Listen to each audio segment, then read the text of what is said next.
Čo je kompetenčný model? Kto si pamätá, alebo kto vie? Kompetenčný model? Kompetenčný model je perfektný nástroj na to, aby som nejakým formálnejším spôsobom vyjadril, aké vlastnosti, spôsobilosti, zručnosti, vedomosti, skúsenosti má mať dotyčný človek, ktorý obsadzuje pracovné miesto, aby úspel na tom pracovnom mieste. To znamená, že aby dával potrebnú výkonnosť pri potrebnej kvalite. A to znamená, že všetky vlastnosti, ktoré sú potrebné, to znamená, že aj návyky napríklad, aj talentové vlastnosti, aj to, čo sa naučil, teda tie vedomosti, aj to, čo skúsil, skúsenosti, všetky vlastnosti, ktoré umožňujú tomu človeku dobre zvládať dané pracovné miesto. Na čo sa to dá použiť? No minimálne tieto 4 dôvody. Pri výbere a umiestňovaní. Najmä keď je podnik veľký a vedúci od 1 XY povie, odchádza mi človek, príjmite mi ďalšieho, o 4 mesiace už nebudem mať tu nikoho. Povedal mi, že o 2 mesiace mi dá výpoveď plus 2, to je spolu 4, potrebujem človeka. A teraz tá organizácia, ja neviem, má 100 typov pracovných miest, no ako ten rekrúter má hľadať všetky. Takže zalistuje si, kde? No v banke kompetenčných modelov a pozrie sa, čo ten človek má obnášať, čo má mať. Čiže výber a umiestňovanie. Po druhé, tréning a rozvoj. Lebo tréning má vždy nejaký cieľ. To znamená, že mám ho dostať do nejakého stavu vedomostného, skúsenostného, ktorý by mal dosiahnuť tým tréningom. Alebo inou rozvojovou metódou. My sme tu minule spomínali, že tréning, ten formálny, nejaký učebník je iba jedna z tých možností a potom aj kopa ďalších praktických fóriem. To znamená, keď zoberiem trénera a poviem, potrebujem túto skupinu dostať na nejaký level, na nejakú úroveň, tak on sa pýta, čo presne na konci majú vedieť. Nech sa páči, tu máš kompetenčný model, naštuduj si, toto je ten deficit, do tohto stavu tu máš dostať. Hodnotenie výkonnosti a potenciálu. Takže prvý bol rekrúter, druhý bol tréner, tretí je nadriadený. Čo máš očakávať od toho zamestnanca? Akú úroveň výkonnosti má mať ten človek? Keď ti nedáva ten výkon ako treba, kde asi je ten problém? Je v tom, že to nevie, alebo nechce, alebo nemôže, alebo nedokáže preto, lebo nemá tie potrebné vlastnosti osobnostné, čiže talentové. Takže pozri sa do kompetenčného modelu a povedz mi, kde je ten problém, alebo dostať na tú úroveň.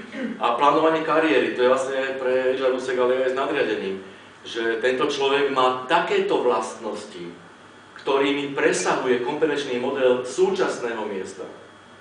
Nevieme ho použiť na inom mieste v organizácii, kde by lepšie uplatnil tú výbavu, ktorú dnes má. Čiže tam je otázka opačná. Ktorý kompetenčný model ktorého miesta je viacej v zhode s tým človekom, než je súčasné miesto. Takže 4 dôvody, prečo sú kompetenčné modely fajn, perfektné, vynikajúci nástroj. Treba povedať, že ja neviem, či 5 či 10 rokov dozadu to bol boom, že kompetenčné modely, všetci robili kompetenčné modely, potom to akože išlo dole, ale je to naozaj silný nástroj. Nie každá organizácia si buduje kompetenčné modely, niekedy to býva v hlavách rekrúterov, že oni vedia, že čo tam tí ľudia majú mať, ale nie je to formálne zapísané. Druhý kompetenčných modelov, aké typy?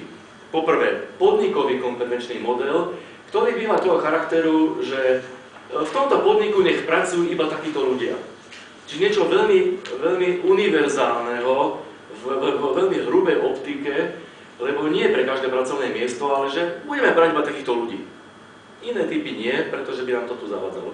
Čiže podnikový, potom pre pracovné miesto, no tých je samozrejme veľa, tak toľko je pracovných miest, a pre pracovné miesto je veľmi konkrétny a veľmi špecifický kompetenčný model, ktorý presne hovorí o potrebách daného pracovného miesta. Skupinový kompetenčný model je niečo takého, ako napríklad, že všetci lídri tomu majú vyhovovať. Čiže dá sa potom odvodzovať. Alebo generický kompetenčný model, čo je o tom, že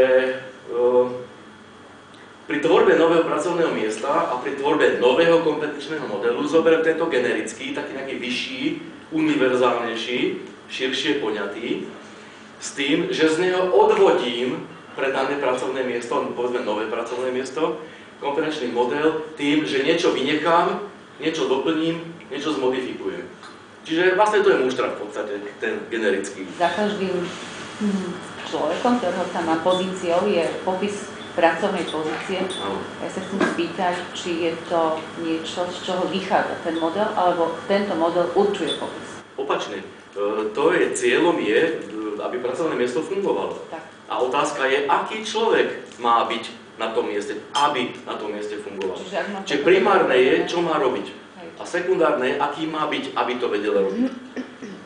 Čiže očakávania človeka odvodzujeme z potrieb pracovného miesta, nie opačne.